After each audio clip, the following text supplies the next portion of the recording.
نحمده ونصلي على رسوله الكريم أما بعد أعوذ بالله من الشيطان الرجيم بسم الله الرحمن الرحيم كلوا مما في الأرض حلالا طيبا ولا تتبعوا خطوات الشيطان إنه لكم عدو مبين إنما يأمركم بالسوء والفحشاء صدق الله العظيم.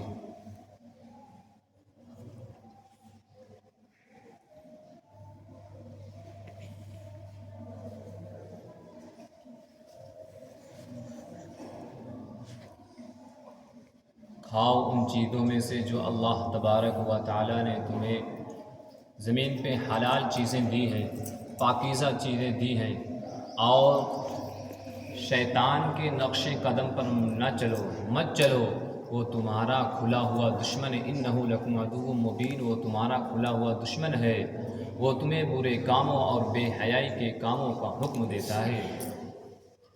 اور دوسری جگہ پر اللہ تبارک و تعالیٰ نے فرمایا کلوا من طیبات ما رزقناکم واشکروا للہ ان کنتم ایاہ تعبدون. ایک جگہ پہ اور اللہ تبارک و تعالیٰ نے فرمایا کلوا من طیبات ما رزقناکم ولا تطغوا فیہ فیحل علیکم غضبی ومن یحلل علیہ غضبی فقد ہوا. کھاؤ ان میں سے جو اللہ تبارک و تعالیٰ نے تمہیں رزق کے طور پر حلال چیزیں دی ہیں، اور تم حد سے آگے نہ گزرو. اور جو شخص حد سے آگے گزرے گا اس پر میرا غضب نازل ہوگا، اور جس پر میرا غضب نازل ہوا یقیناً وہ گیا گزرا. سامعین اعظام، کتاب و سنت میں رزق حلال کھانے پر بہت زور دیا گیا ہے. اسی طرح جناب محمد عربی صلی اللہ تعالیٰ علیہ وسلم نے فرمایا یاتی علی الناس زمان لا یبالی المرء ما اخذ من الحلال ام من الحرام. کہ لوگوں پر، آدمی پر ایک ایسا زمانہ آئے گا کہ آدمی پرواہ ہی نہ کرے گا کہ وہ حلال لے رہا ہے یا حرام لے رہا ہے. سامعین اعظام، کتاب و سنت میں اللہ تبارک و تعالیٰ کے کلام پاک میں اور محمد عربی صلی اللہ تعالیٰ علیہ وسلم کے فرمودات میں حلال کھانے پر بہت زور دیا گیا ہے. حلال چیز کو اختیار کرنے پر بہت زور دیا گیا ہے. حلال رزق، حلال کھانا اور حلال چیز اختیار کرنا. جب انسان حلال کھاتا ہے تو اس کا اثر اس کے دل و دماغ پر پڑتا ہے. حلال چیز کا اثر انسان کے جذبات پر پڑتا ہے.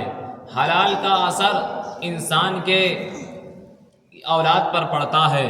حلال کا اثر انسان کے دل و دماغ پر پڑتا ہے. حلال کا اثر انسان کے جذبات پر پڑتا ہے.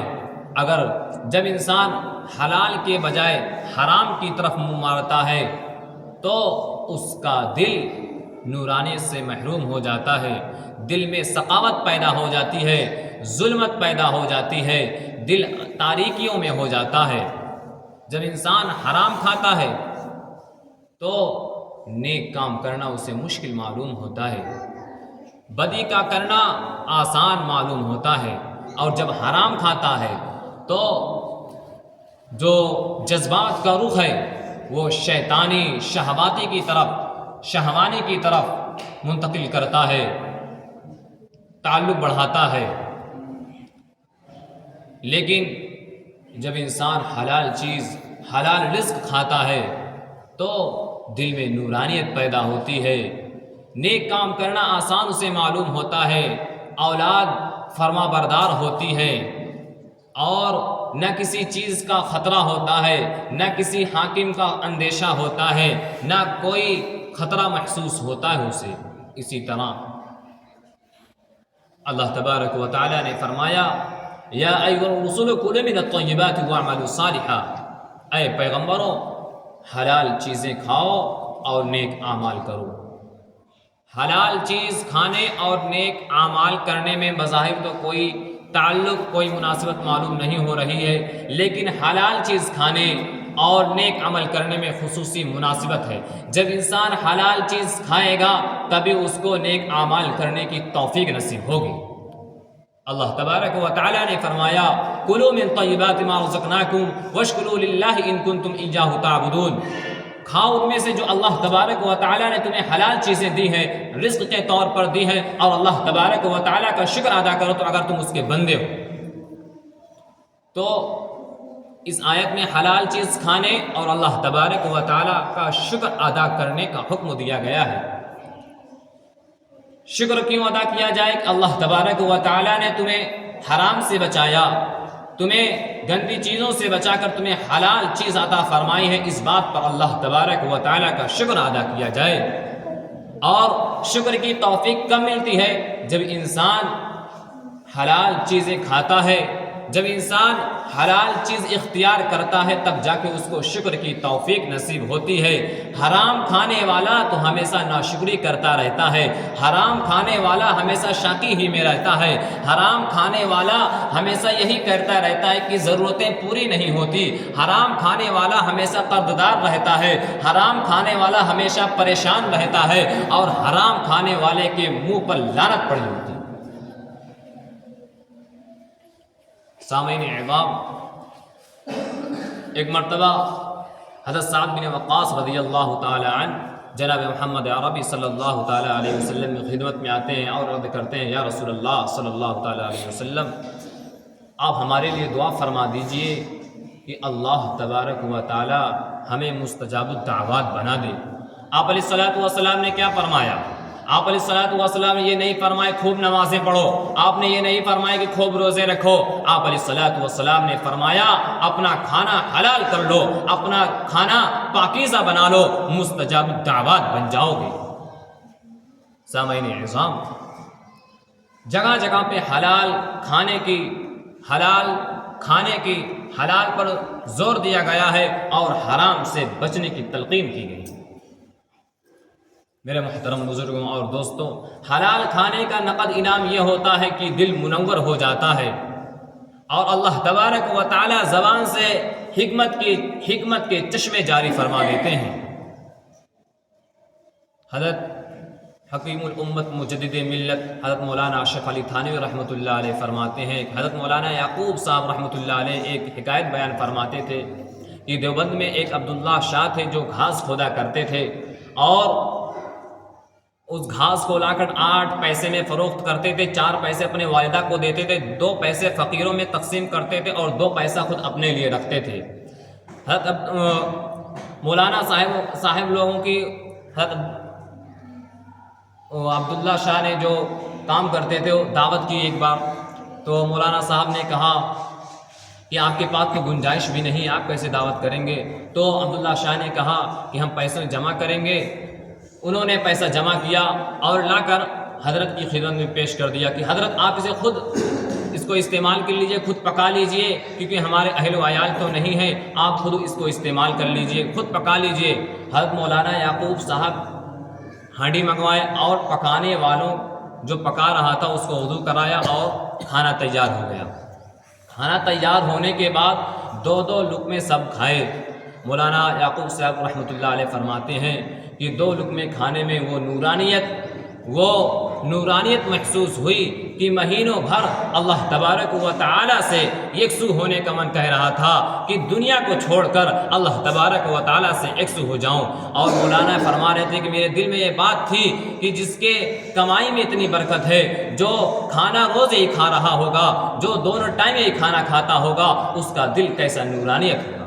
تو حلال کھانے سے اللہ تبارک و تعالیٰ کا قرب حاصل ہوتا ہے، دل منور ہو جاتا ہے، دل میں قساوت دور ہو جاتی ہے، دل کی تاریکی دور ہو جاتی ہے۔ سامعین اعظام، اللہ تبارک و تعالیٰ کے رسول جناب محمد عربی صلی اللہ تعالی علیہ وسلم نے فرمایا طلب الحلال فریضۃ علی کل مؤمن، یعنی ہر مومن پر، ہر مسلمان پر حلال کا طلب کرنا فرض ہے۔ اور آپ علیہ الصلوۃ والسلام نے فرمایا فرائض کے بعد کسب حلال کا اختیار کرنا ٹٹولنا فرض ہے، حلال چیز کو اختیار کرنا یہ مسلمانوں پر فرض ہے۔ آپ علیہ الصلوۃ والسلام نے حلال چیز کو اختیار کرنے پر زور دیا اور حلال کھانے پر زور دیا اور حرام سے بچنے پر بھی زور دیا ہے۔ حرام کھانے والا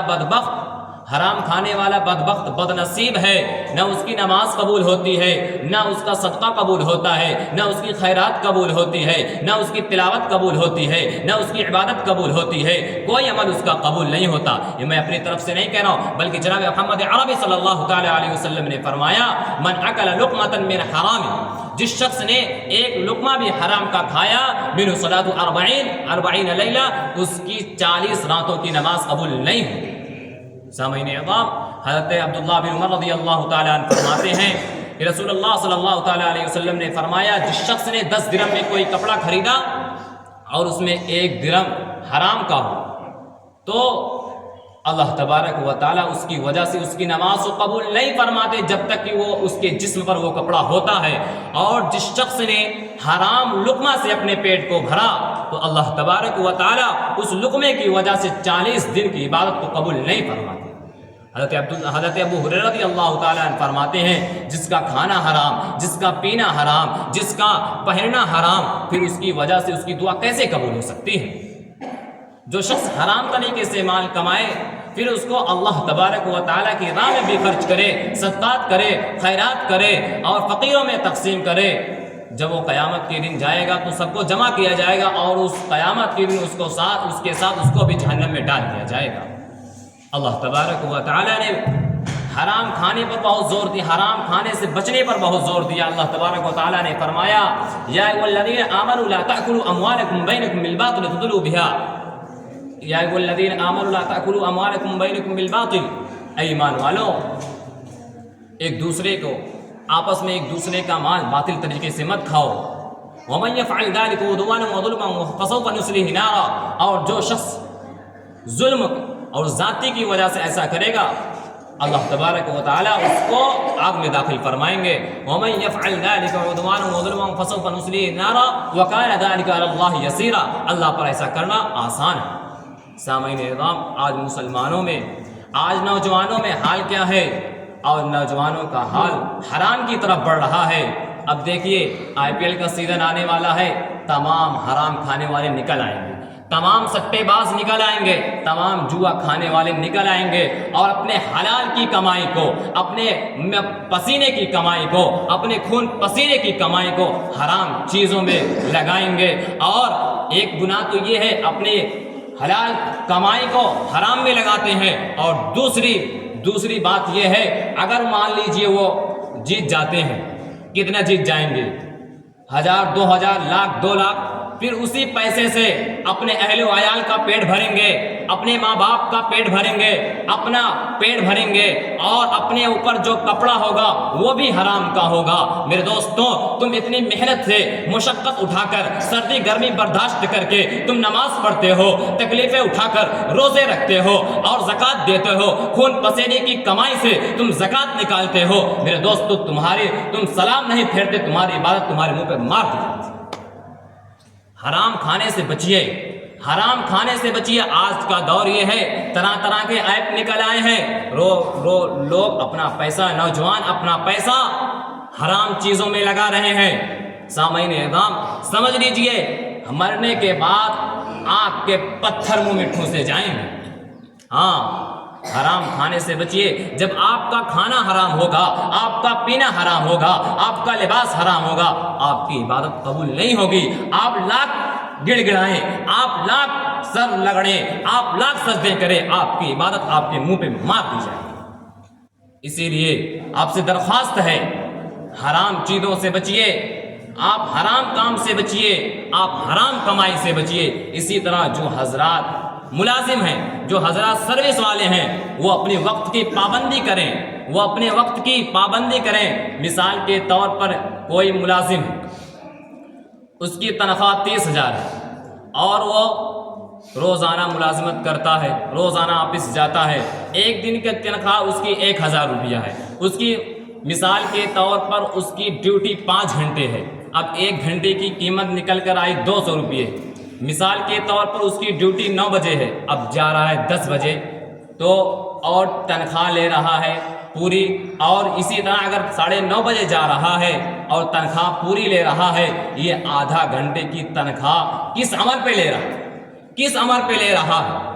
آدھے گھنٹے کی تنخواہ یا 1 گھنٹے کی تنخواہ جو لیٹ ہوا کس عمل پہ لے رہا ہے؟ میرے دوستوں یہ سب ناجائز ہے۔ اپنے وقت کی پابندی کریے یا پھر اپنی تنخواہ کٹائیے، اپنی ڈیوٹی کو ڈیوٹی سمجھیے یا پھر اپنی تنخواہ کٹائیے، اس طرح کام نہیں چلنے والا ہے۔ آپ حرام چیز سے بچیے، آپ ناجائز چیز سے بچیے میرے دوستوں، پھر انقلاب آئے گا، پھر آپ دعا مانگیں گے، آپ کی دعا میں اثر ہوگا، پھر آپ کی اولاد فرما بردار ہوگی، آپ کا کہنا مانے گی۔ انہی چند باتوں پر میں اپنی بات کو ختم کرتا ہوں۔ اللہ تبارک و تعالی ہمیں کہنے سننے سے زیادہ عمل کرنے کی توفیق عطا فرمائے اور حرام سے بچنے، حلال چیز کھانے کی توفیق عطا فرمائے۔ وآخر دعوانا